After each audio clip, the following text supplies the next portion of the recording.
Excellent. So we are live now. I'm just going to pause for a moment so we can make sure that we're going to get to Facebook.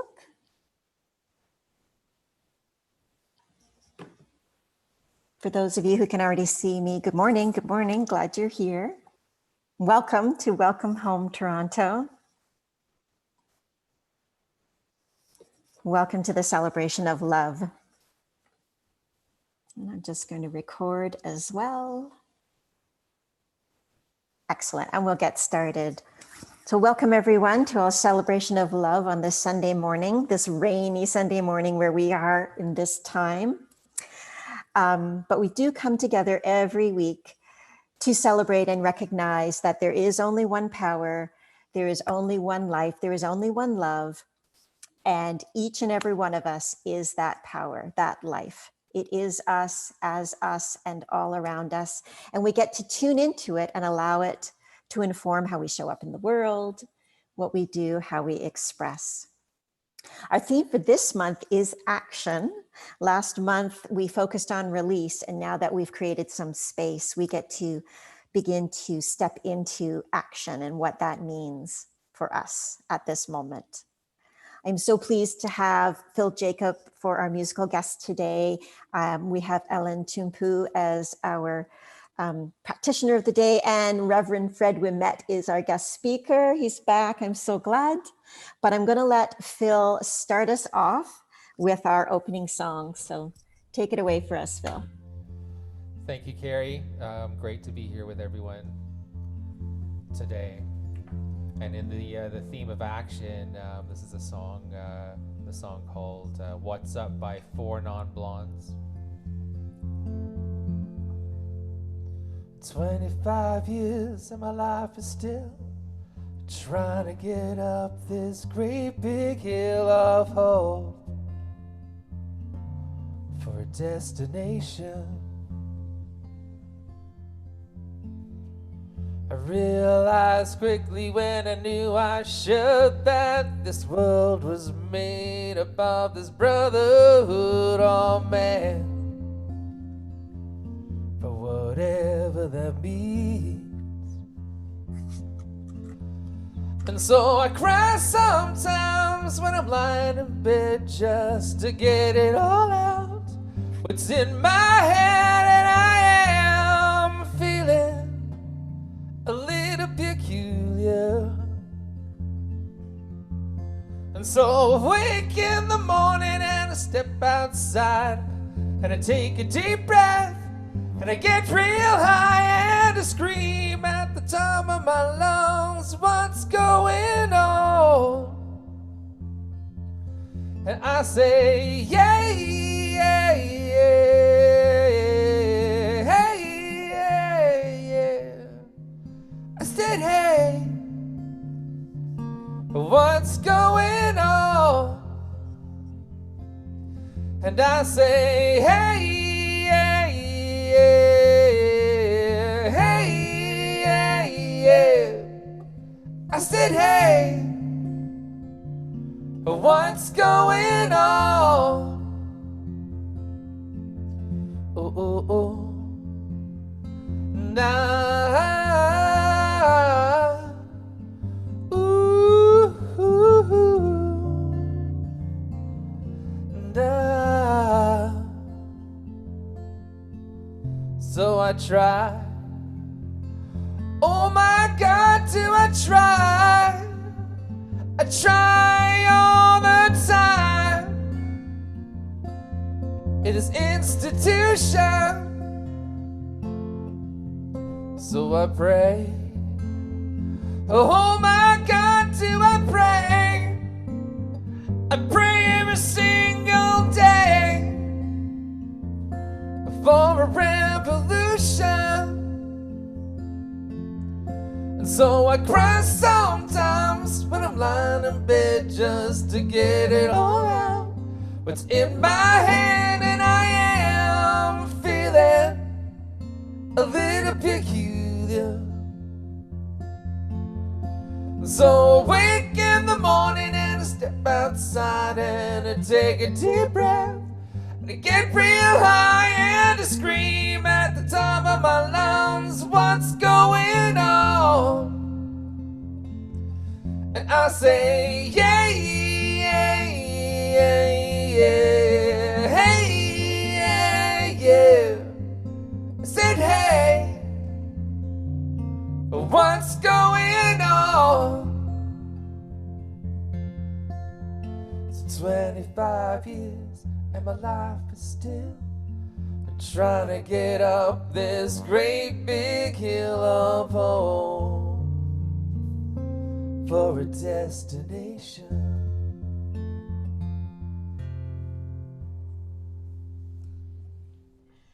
Oh, thank you so much. You are welcome. 25 years climbing up the hill of hope for a destination. I love that. But what if this was the destination? What if the journey is the destination? Being present in that. Absolutely. Thank you so much. That was so beautiful. Beautiful, thank you. So now we're going to do our ritual of lighting the candles. We do this just to honor that, the importance of ritual. Every religion has ritual, and it's steeped in who we are. We're not separable from this. And we like to pull in our tradition from the best in all faith traditions. And specifically, we've been looking at the Golden Rule and how it's expressed. So beginning with Hinduism, the world's oldest religion, it's stated as treat others as you would yourself want to be treated. And then in Judaism, what you yourself hate, do to no being. In Buddhism, hurt not others with that which pains yourself. Christianity, do unto others as you would have them do unto you. Taoism, regard your neighbor's gain as your own gain. Regard your neighbor's loss as your own loss. Confucianism, is there any one maxim that ought to be acted upon one's whole life? Surely the maxim of loving kindness is such. Islam, do unto all beings as you wish to have done unto you. First Nations traditions, live in harmony, for we are all related. The Baha'i faith, the oneness of religion, the oneness of humankind. And our New Thought traditions, including Science of Mind, we are spiritual beings living in a spiritual universe governed by our individual use of the law of cause and effect. And I'm also going to light a light for you to recognize your light in the world, right? Each and every one of us is this individualized light, this individualized piece of love. And I want to recognize that in all of us. So I'd like to turn it over to Ellen, our practitioner of the day, for an opening treatment. So Ellen, you're just going to unmute yourself. So if we all just take a moment where we are right now, if you're comfortable to close your eyes and just be silent and notice your breath for a few moments, connecting to the space in which you are right now.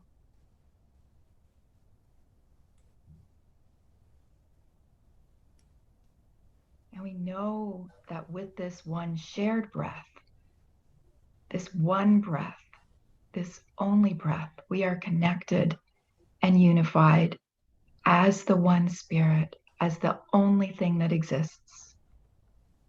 And we understand, each and every one of us at the core of our being, that this potential power, this goodness, this joy, and this love that is exactly who and what we are, comes from this silence, comes from the quieting of our mind. And whatever circumstances surround us are at peace in this moment, right now. each person now touches the joy, touches the knowing that this is the core of ourselves. And I'm grateful that we each understand that this is a place we can touch and we can go to and that we can be aware of in any moment. And I release this word to the law, knowing that it is done, knowing that we have the confidence and the understanding of our true beingness. And together we say, and so it is. And so it is. Thank you, Ellen. That was brilliant. So I get to throw it back to Phil for our invocation song. Amazing. Thank you, Alan, and thank you, Carrie.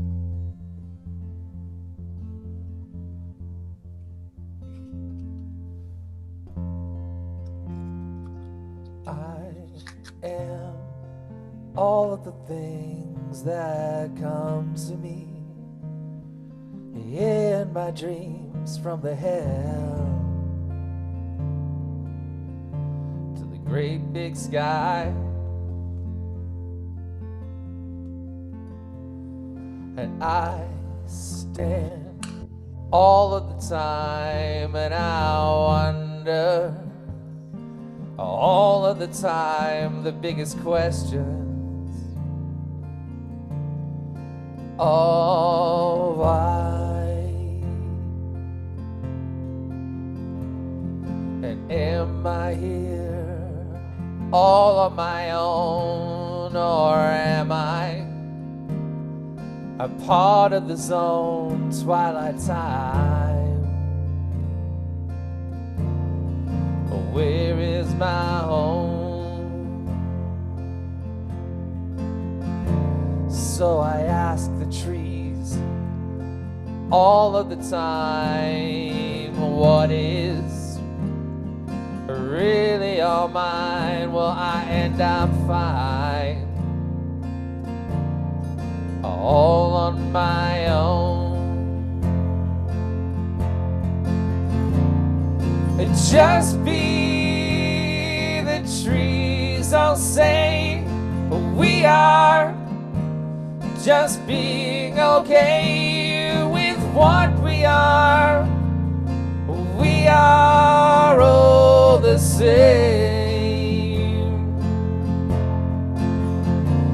connecting beneath the ground. Just look at what we found, and all we need is what is around.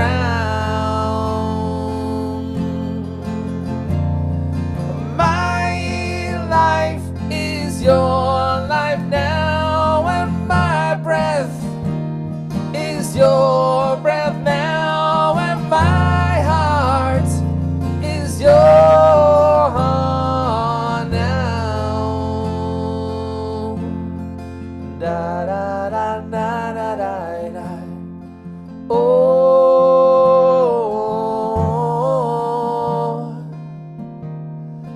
da da da da da. Oh.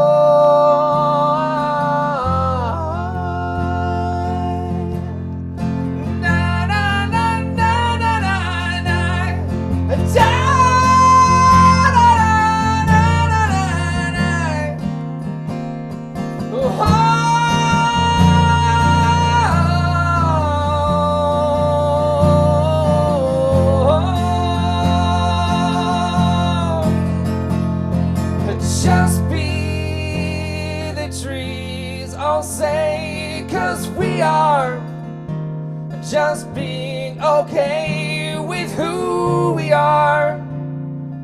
We are all the same, connecting beneath the ground. Just look at what we found, and all we need is what is around. My life is your life now, is your breath now, and my heart is your now. My life is your life now, and my breath is your breath now, and my heart is your now.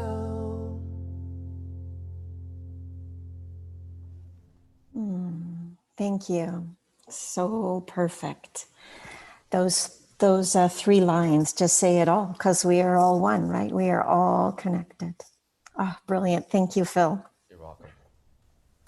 Okay, I get to bring Ellen back. And Ellen, I love Ellen. I love her way of conveying deep ideas with lightness and with humor.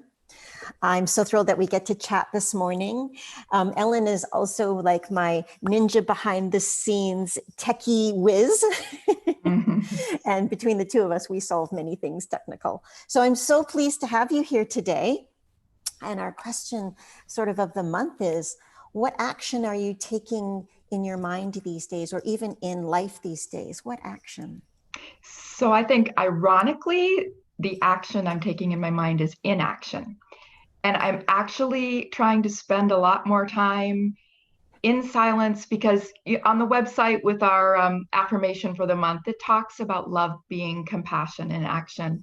And for us to truly emulate love, we need to be in that silent place as much as we can in order to feel it and be in that presence, so that we can react appropriately in our physical actions.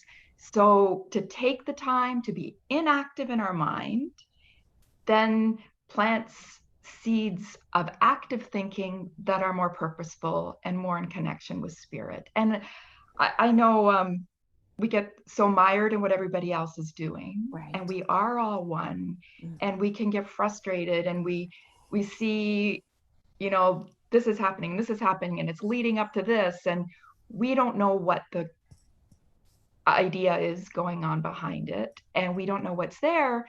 And to default to that love rather than the gossip, and they did this and they did that.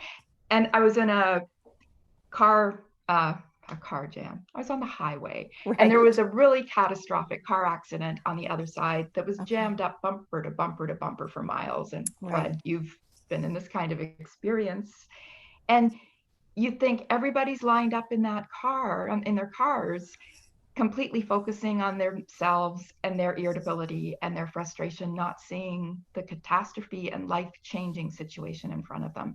And we don't need to know what that situation is, but we just need to know whatever circumstances, we come to it from love. So I think getting our mind in tune like that. I'm working with a family right now, and started out being pretty pissed off about a few things, and left their place drenched in paint one day when I had to go somewhere else. I had to rent a Loblaws, Joe Fresh no less, to get new clothes for my next thing. And the little bits of gossip and comments come out to people, and then you start seeing what is going on in that family behind that, and what that traffic jam is hiding. And to get into that place of love and quiet. And I'm finding such a change in the way I'm responding to them. Nice. And having changed that kind of thinking in myself, I'm seeing amazing results with their daughter too. So it's very cool. It is very cool. And so my active mind is being inactive. I love it. And it's not, because it's being present. Exactly. And being present is an action. And it takes a lot, as we know, it takes a lot of work to stay present.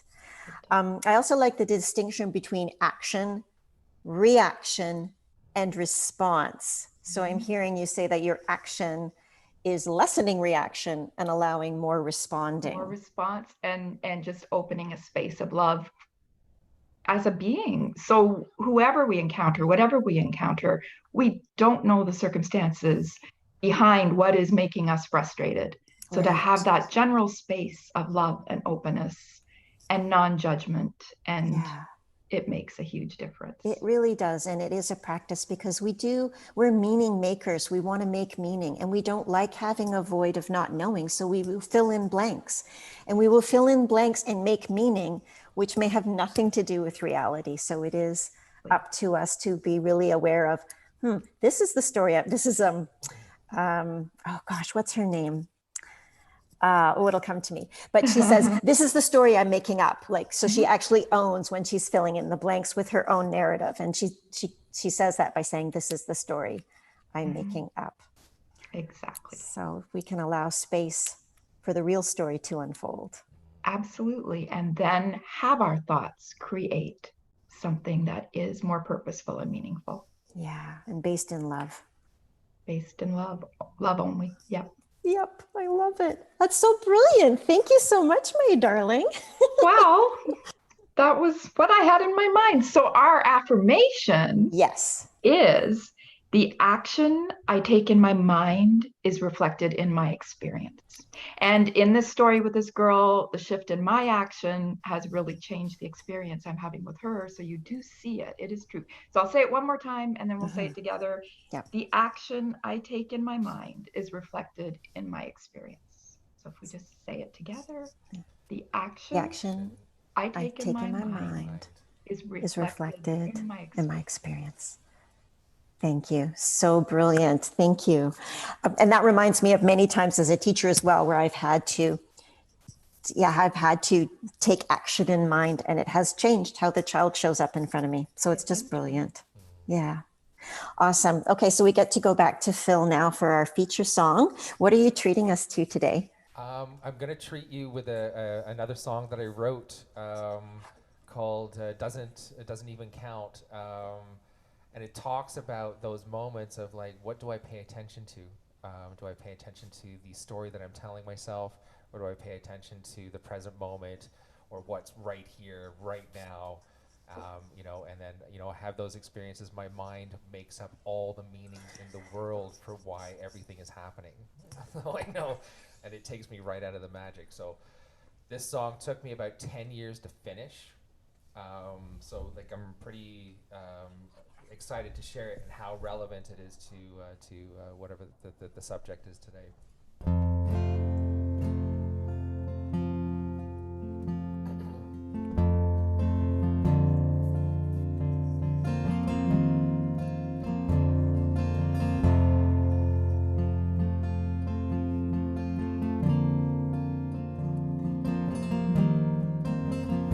Well, I've taken my pills and I'm feeling quite sick. So I smoked a joint to compensate it. I sit here and I play my guitar, and I'm feeling much better because of it.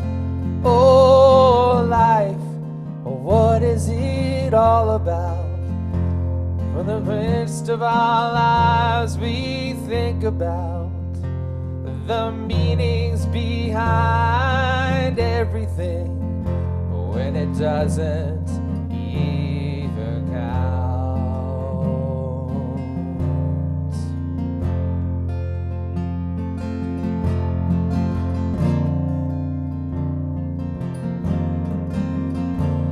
Well, there was a time when I couldn't walk far, but now I'm cycling everywhere.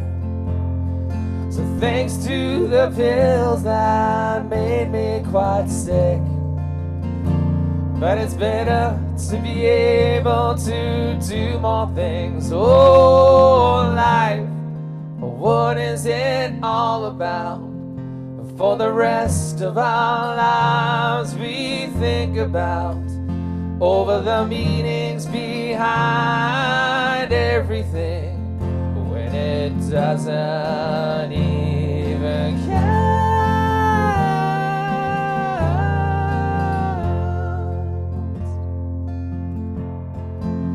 It's always like, where are we going to? Where did we come from? And do we really exist?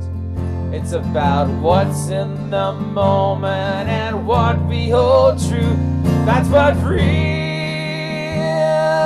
counts. Oh, life. What is it all about? For the rest of our lives we think about, for the meanings behind everything, when it doesn't even count.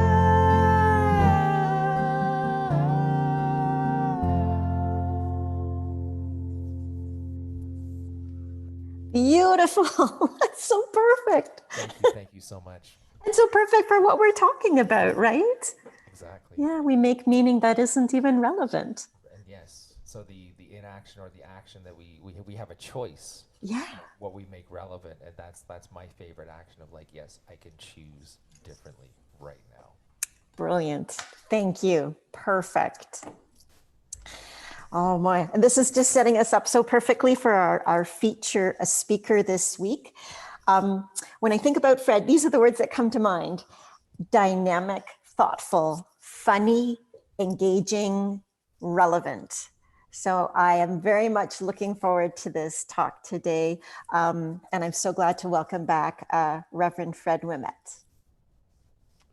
Well, hello, Carrie, and hello, Phil. And Phil, thank you. You've made me this big mess of inspirational love, and the words and Ellen's words. I mean, everything that I've been thinking for this talk is just so well woven in. And I have to tell you, Phil, that song, Climbing Up This, Trying to Get Up That Great Big Hill, that is my go-to song in life. And let me tell you that I have laid in bed and cried and released and asked myself what the heck is going on quite a few times over the last little while. So just thank you for that. Just know that the timing for that was absolutely incredible. And I'm glad I had time to recover before I have to do my talk this morning. So there you go. I just wanted to say good morning, everybody. Good morning. Good morning, everybody online, whether you're watching live or, at some other time. We're sitting right now on the cusp of a new season. We're working towards, inching our way toward fall. You can feel it in the air. I love fall. I love as we go into every season. And each time there is a transition into another season, we say goodbye to one, but we embrace the other. I always find myself filled with reflection and optimism at the same time. And at the same time, just like Alan said, I sit in this moment and I be still. And I sit with the gratitude for everything that I've experienced so far and everything that's still yet to come. And it's just such a good place to be. So the theme this month at the center is action. So what are you acting upon? A good question to ask yourself is, what is it that brought you here? Maybe here online, or maybe here wherever you are in your life. Expand it. What is it that you're experiencing in this point in your life? Ask yourself this question. Am I at a vibrational level that is positive, loving, and kind? Or am I experiencing life from maybe a lower vibration? Because we all fluctuate. And so where am I spending most of my time? Am I contributing to the highest good of mankind?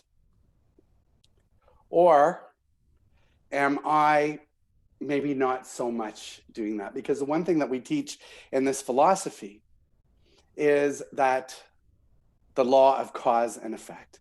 That is, what we think is what we create. So if you want to know what your thinking has been so far, just take a look around. Take a look at your life. What is it that inspires you? What is it that you want to change? What is it? Because that just tells you what your thinking's been so far. Now, New Thought philosophy, this started in the early days. Ernest Holmes, who was basically our founder of Science of Mind, was inspired by Judge Thomas Troward. And Judge Thomas Troward thought that it was thoughts that change things. And then Ernest Holmes evolved it into saying it's the belief behind the thought. A quote from Judge Thomas Troward, he said, "The action of thought plants that nucleus, which if allowed to grow, will eventually attract to itself all conditions necessary for its manifestation. What you think is what you will create. Now, Wayne Dyer came along and he actually expanded it or made it simplified. And he said, change your thoughts, change your life. Well, I think, okay, that's great. But when you think about what Ernest Holmes said about it, he said, the more power one gives his thoughts, the more completely he believes his thoughts have power, the more power he will have. Think about that. Those things that you give power to, those things that you focus on, we're getting more of those. That's what's happening in your life. And when you think about this, all of your thoughts, everything that you've done up until this time have brought you to where you are right now in this moment. Spiritually speaking, we're all on our own individualized experience in spirituality, and it's personal to each and every one of us. Mine started back when I was about 33 years old. And I remember that I was pulled into my driveway in front of this beautiful house in a car that I loved. I had a lover inside who loved me. I had a great career. I looked around and I went, why am I not happy? Now, let me tell you a little bit about the house. So this is manifestation. So the house that I lived in, I lived with an adopted family about 3 blocks away from where this house was. And when I was 21 years old, 12 years before that, I used to walk in the neighborhood and I used to think, if I ever have a house like this, I will have made it.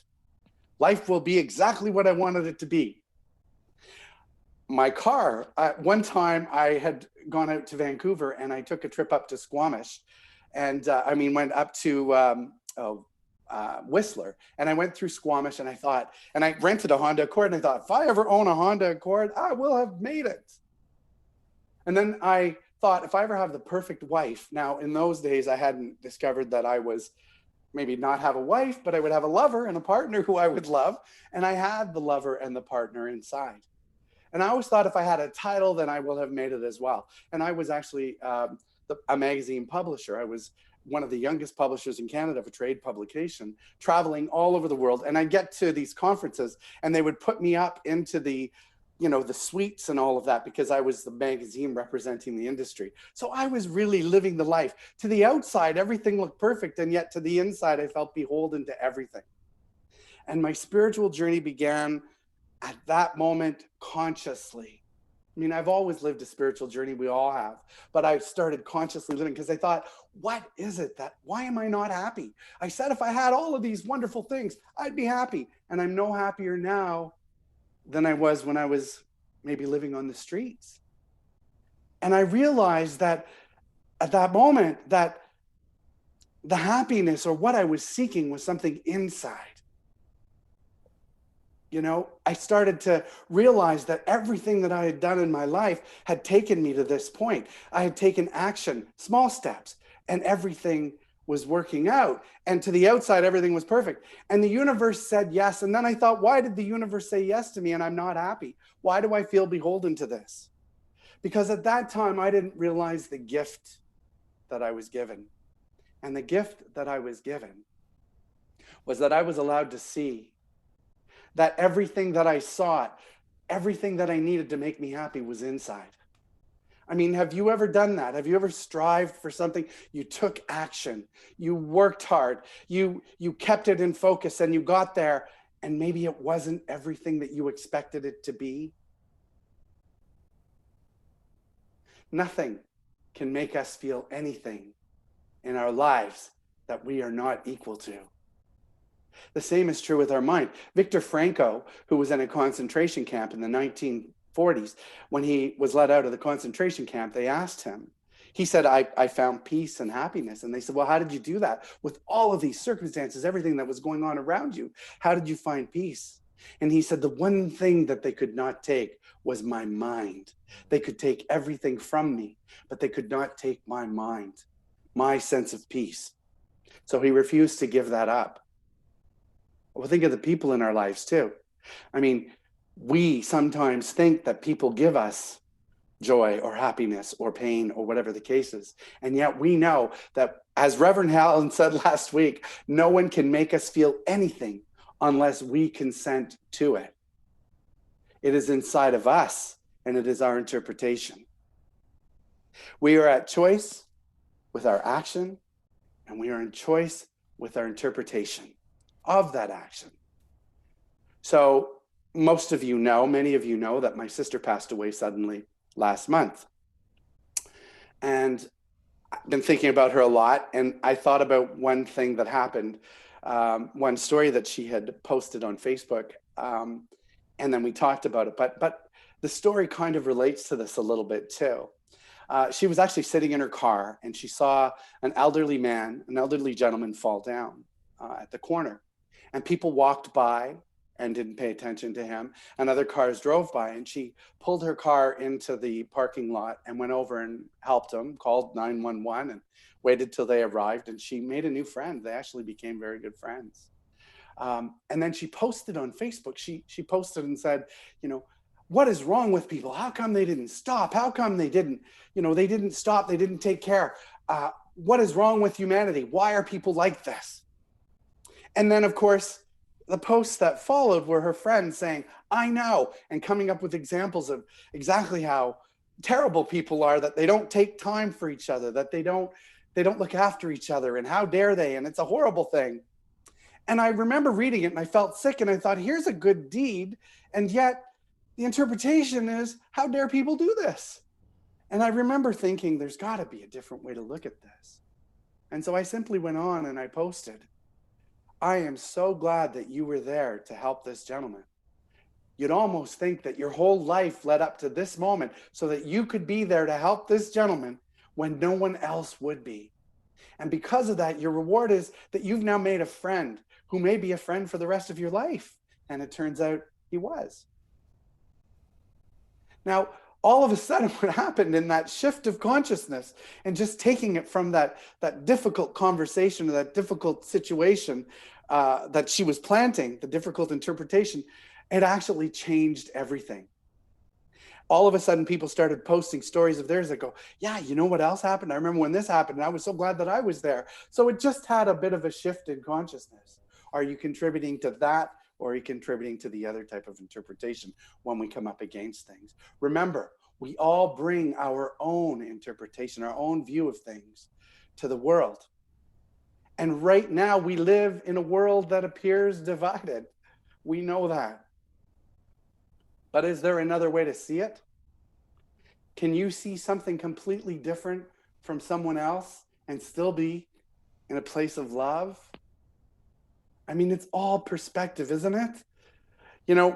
There's a thing that came out probably maybe 5 or 6 years ago, and some of you will remember it. It was blue dress, black dress. I'm just gonna try and pull it up here so that you can see what I'm talking about. Blue dress, black dress, and people saw the dress differently. So I'm holding it up. I hope that you can see that. Okay, great.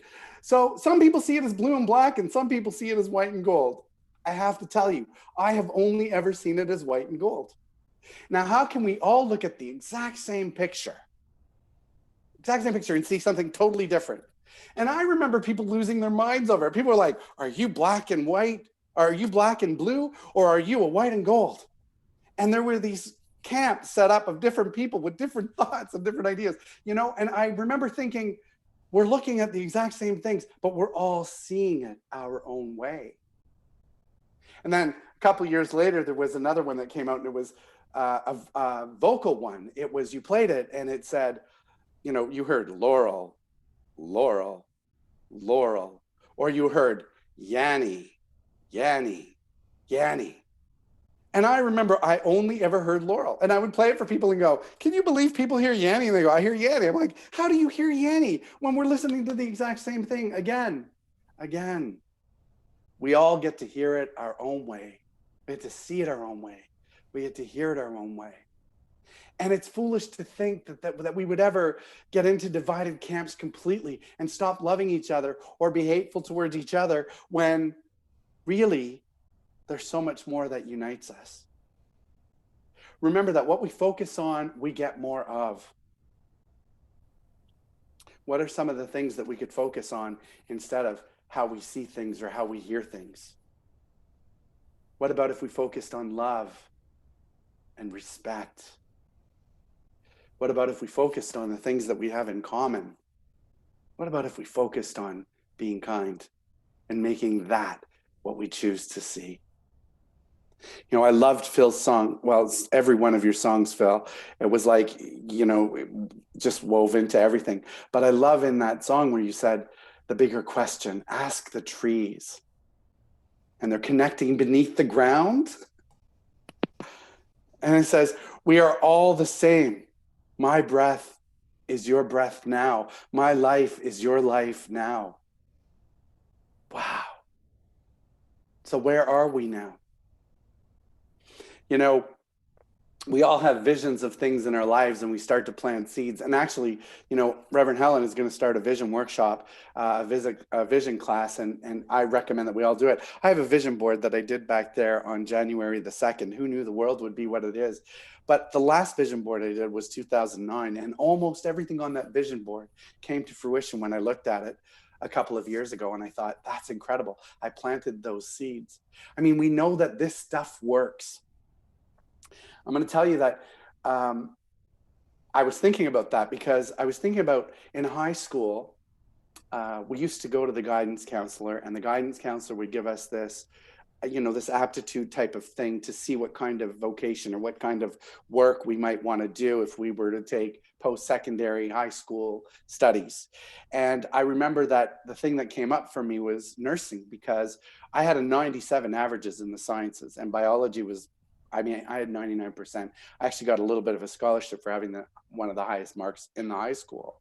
But I thought, well, I'll do nursing because that'll be great. And I wanted to work for a rescue unit out in Banff that used to fly into the Northwest Territories and stuff. And I thought that'll be really exciting. And I took nursing for 2 years. And in my last half a year, I decided that it wasn't for me. And I went on and did something else. I studied marketing, and then I landed a job and I became a publisher. So what was really fascinating about that was about 2005, when I was clearing out some stuff, I came across that paper that I had, that I had done that test with, and it had about 3 or 4, maybe 4 or 5 actually, probably different vocations or choices of potential careers. And you know, I didn't even know, but one of them was magazine publisher. And when I saw that, I thought, wow. I mean, I tried to control it and be nursing. The universe said, no, that's not where your greatest good in the world is going to be. You know, I planted that seed of consciousness a long time ago. And I can tell you that throughout my magazine career, I used to say, I really love magazines. That's my thing. But I was like the publisher of Voice and Data Telecommunications, which I know nothing about pretty much. This was in the 90s. And you cannot make cabling sexy. But we did, and we made it a great magazine. But I always used to say, imagine if I work for a publication where I really have passion, where I really feel connected to it. And sure enough, I now work for Canadian Wildlife Federation. I run the Canadian Wildlife magazine. I grew up in French River, right on the river. So ecology, all of that is so important to me. And I get to watch, you know, my kids' magazine, you know, grow future conservationists, future kids that are, you know, going to take over the world. And, you know, it's planting seeds in their mind about how to take care of the planet and everything. So I just find it fascinating. That I ended up here, right? But somewhere there were seeds planted, something I acted upon, something I said yes to. It was showing up and it was mine to do. And that's what happened. Thomas Troward said this, and I love this quote too. He says, for what we do not act upon, I love this, we do not believe. Hear that. For what we do not act upon, we do not believe. If you're not taking action on the things that you want to in your life consciously, then do you really believe it? Or is it just a dream? Or as Ernest Holmes says, hope is better than despair. But knowing is when real action starts to happen. I'm going to do a little exercise with you, if you wouldn't mind doing this with me. Just take a moment here, take a deep breath, and think about something that you believe to be true. Now ask yourself these questions and then just sit and allow the answers to come to you. As Ellen said, just allow. So the first question when you think of that belief is, how does it feel to believe this?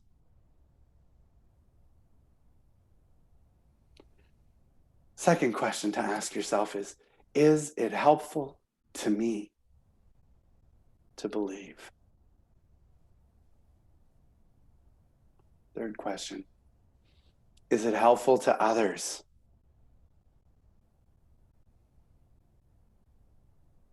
Fourth question, does this belief come from a place of my highest good?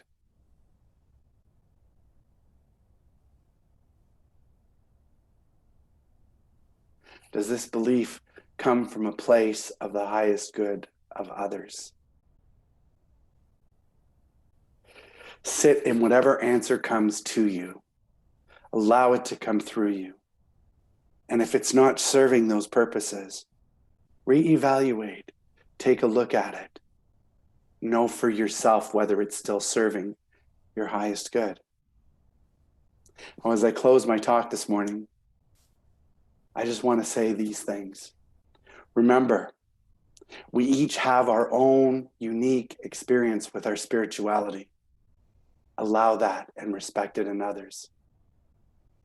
Remember that your whole life has led you to this place and that you can change what it is that you need to change in a moment. Remember this also, when other people see life differently, remember they may believe as strongly as you do. So choose the things that connect us and not the things that divide us. Live in love. Take deep breaths, as Ellen said, sit in stillness. Live in acceptance. For these are the common human experiences. These are the roots beneath the tree. These are the things that connect us. Remember, we can always choose love, choose authentic love. We can live a better life and make a better world through our spiritual practice, through our words, and most importantly, through our actions. Namaste. Thank you. Thank you, Fred. I'm so touched by how you turned around your sister's action and allowed everyone on that thread to just see the good, the absolute good that she had brought to that situation. And that's something, Carrie, that we can all do. We can contribute to the fire by throwing gasoline or matches, or we can contribute to the fire by smoldering. Yeah, it reminds me of Fred Rogers. Wasn't he the one who said, look for the heroes? Be the hero. Yeah, be the hero. Yeah. Oh, thank you so much. Fantastic. Thank you. Thank you. Okay, so I'm going to take us now into our giving affirmation. I'm going to share my screen here. Okay, so let's say this together. Divine love flows through me. It blesses and multiplies all that I have, all that I give, and all I receive. I am richly blessed, creating a greater and greater flow of abundance. And so it is. We just want to thank you so much for your conscious giving, wherever you're giving it, to whatever great organization that is the recipient of your love in action. And we certainly accept it here at welcomehometoronto.com. So you can give on our website, or you can send an e-transfer to admin@welcomehometoronto.com. And we also have, let's see if I can bring this up for you to see a bit better. Maybe not. Okay. So we have classes coming up. Our morning meditations are still happening, but they're at a newer, earlier time, 7:30 a.m., so that you can have that, exactly this, you can begin to embody this new way you want to see the world. right now. And as you get that infusion first thing in the morning, it will absolutely change how your day unfolds. So come and do meditation with us online at 7:30. Also, 7 p.m. on Thursdays, I do alternate between a laughter yoga class and a emotional freedom meditation, 7 p.m. on Thursdays. Please join me for that. We also have the Conscious Cafe coming up with Reverend Junia Joplin. She's the trans Christian minister that came out in a sermon to her congregation. A very compassionate, very strong leader for for trans people, for LGBTQ. And she's living and walking her truth so graciously and beautifully. We are so honored to have her. That is the last Tuesday in September, September 29th. That'll be 7 p.m. on Zoom and on Facebook. And starting October 1st, 30 days to transform your life, hit the new you button. This is what Fred was referring to. It'll be 15 minutes of visioning every day showing up in your mailbox to help you to reset that vision board. And it's so powerful. Once it's been put into mind, it can show up. So please check that out on the website and join us for that. And now I want to say thank you to Phil for being our wonderful, wonderful musician today. Phil Jacobs, you are brilliant. Thank you, Fred, for your amazing, amazing talk today. Thank you, Ellen, for your really thoughtful way of approaching action. And I think that's pretty much all I want to say. We're going to take it back to Phil for our closing song. Thank you, Carrie. Thank you, Fred. Thank you, Ellen. What a beautiful service and collaboration today. And I'm going to close with this song called "Stand by Me," which I think is appropriate in these times where we stand together. And we create a new world through our visions and our conscious choices and everything that Fred said. Okay, there's a lot, so rich, man, so beautiful. So thank you for that share.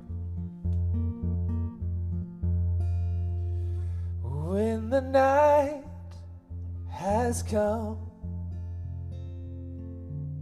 and the land is dark, and the moon is the only light we'll see. No, I won't be afraid. No, I won't be afraid. Just as long as you stand by me. So darling, stand by me. Oh, stand by me. Oh, stand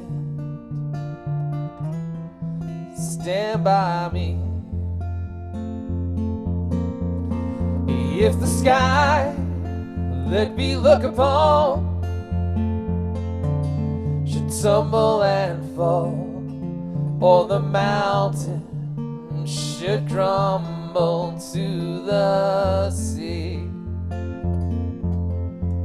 I won't cry, no, I won't shed a tear, just as long as you stand by me. So darling, stand by me. Oh, stand by me. Oh, stand by me. Whenever you're in trouble, oh, stand by me. Oh, stand by me. Oh, stand by